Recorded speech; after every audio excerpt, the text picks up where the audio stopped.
की बऱ्याचदा आपल्याला असं वाटतं की दुधाचे दात तर आहेत मुलांचे, त्याच्यासाठी कशाला उपचार करायचा, वाटतं की नाही? किती लोकांना असं वाटतं? प्रश्न येतात मला, जोरात हो म्हणायचं.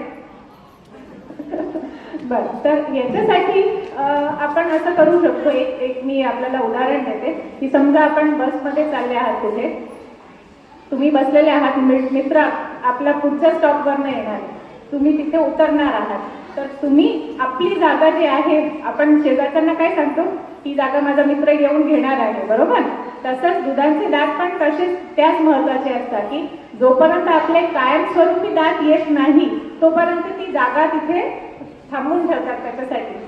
म्हणजे मुलांना ते जे आपण ते रेसिपीज वगैरे जेवढं शोधतो, त्याची मेहनत घेतो, ते खाण्यासाठी जे दात लागणार आहे त्याच्याच बरोबर परमनंट दातांसाठी सुद्धा दुधाचे दात महत्वाचे आहेत. समजा आपण दुधाचे दात किडले आहे आपल्या मुलांचे, आपण काहीही केलं नाही, गोळ्या वगैरे दिले, ते दात काय होईल?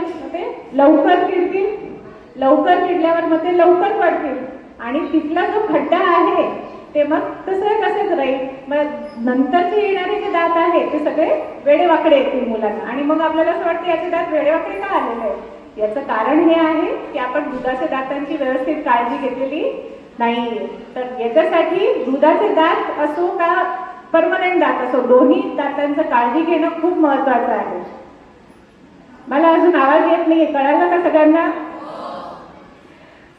बरं, आता याच्याच बरोबर मी एक आपलं हेल्थ टॉकला विराम देते, आणि पण थांबवण्याआधी मी एक आवाहन करते इथे उपस्थित सर्व मातांनो, तुम्ही आपल्या मुलांच्या आरोग्याचे रक्षक आहात. आता उद्या प्रजासत्ताक दिन आहे, आज आहे 25 जानेवारी, तर उद्यापासून आपण या सगळ्या सवयी आपल्या डेली रुटीन मध्ये सुरुवात करायचं, आणि हे एक सुरुवात होईल.